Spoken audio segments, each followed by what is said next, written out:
So today, like, just kind of give y'all a little inside look at one of the speed days. Today we're working with the Run Rocket.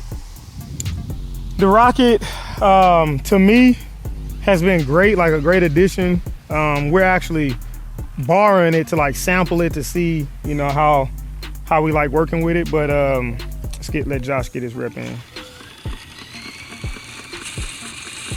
I'll talk to y'all about some different cues and kind of some things that are going on in this, but I'm really liking the Rocket because it is allowing me and some of the other trainers from not being right behind our athletes, working with bands and working with other resistance. So while I'm working my session, I can actually be on the side and I can look at my athlete's posture. I can see where the foot is striking the ground. I can see if they're keeping the hips and things out in front. I can just see the mechanics, you know, obviously a lot better from this viewpoint. But it applies consistent resistance. That's one of the biggest things that I like about it. We also started doing a little bit more shoulder harness for the athletes that tend to bend at the waist instead of lean, okay? And that's one big thing that I work on with Jay a lot, with Jalen, is just making sure that his posture is out in front and we're leaning and not bending at the waist, okay? So we can create those straight lines for when we strike the ground and drive, all right? Would have had Josh on the other shoulder harness, but somehow the clip got broke. But Josh tends to keep pretty good posture. One of the big things with Josh, him being a bigger kid, 6'3", you know, I have to make sure that we're really aggressive when he comes out of into his drive, when he starts, okay? I don't know if you could tell, but I can still see a little bit of a drag when he starts. We're not being aggressive with those first 3 steps.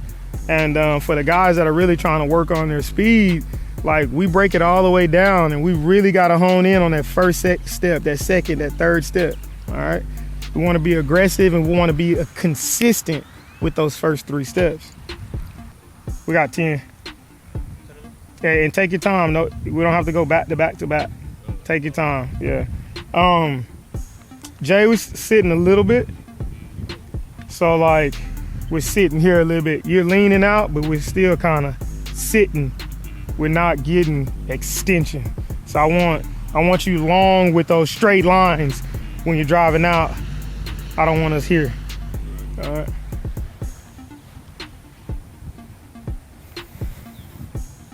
Guys, let me show you what I mean too about those straight lines. Lean on me, Jay. Yep, this is what I mean by having those straight lines. All right, now bend your knees and sit from this position, like sit. This is what I mean by sitting. When you see guys kind of running and not getting extension, now extend to me, okay? Those are the straight lines that I want in the drive. And one good thing about having some equipment that'll allow some consistent resistance is that they can be patient in their push and they can really feel when their posture's not right or their foot is not striking the ground in the proper place. With them striking down and back is what we teach, striking the ground down and back, especially in this drop portion of it. The resistance from the Run Rocket allows that consistent resistance, but it also allows them to be a little bit more patient with their running mechanics. They can really feel it out.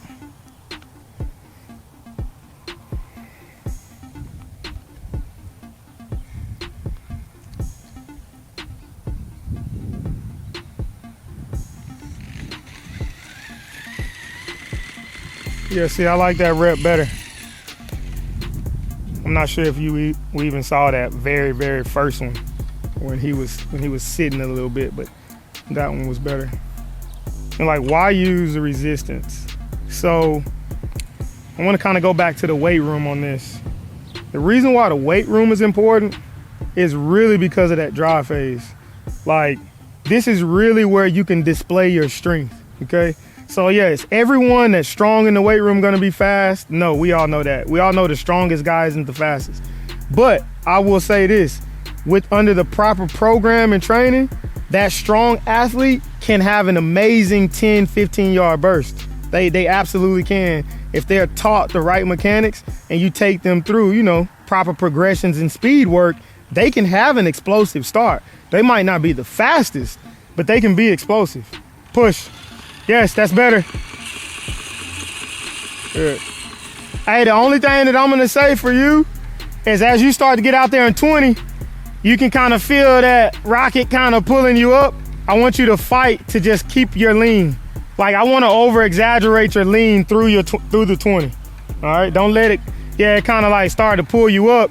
And once it starts pulling you up, it changes the angle on the drive. Like, I'm trying to like overload and extend your drive, like more reps than on one rep than usual.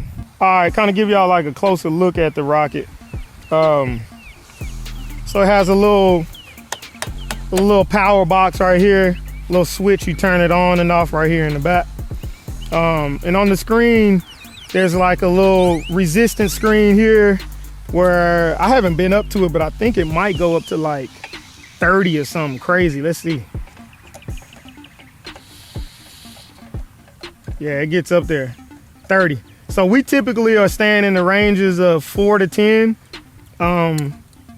Right now we have not. I think the highest I've gone is maybe like to 12 with one of our Olympic pro track athletes. But today we're like around 8, typically like this resistance for a pretty experienced college athlete, you know, some decent strength, and we can actually push.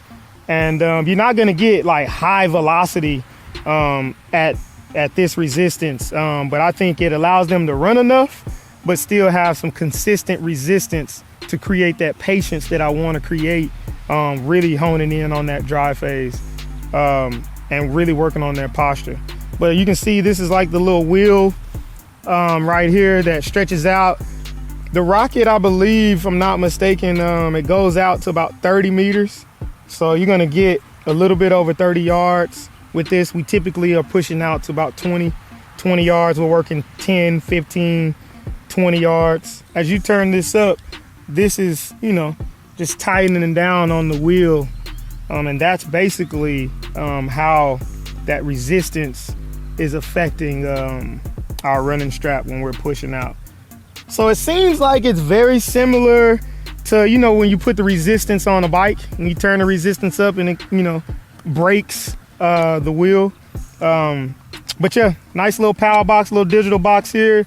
Real simple, it doesn't need to be overcomplicated. You know, the complicated things are, you know, gonna be coming from you as the trainer, obviously, trying to really figure out changing the athlete and transforming the athlete to be explosive as they can be. But yeah, hey, let me get back to work, man. I'm just letting y'all hop in this thing, see a few things. Holla at me. What will you sacrifice to be great?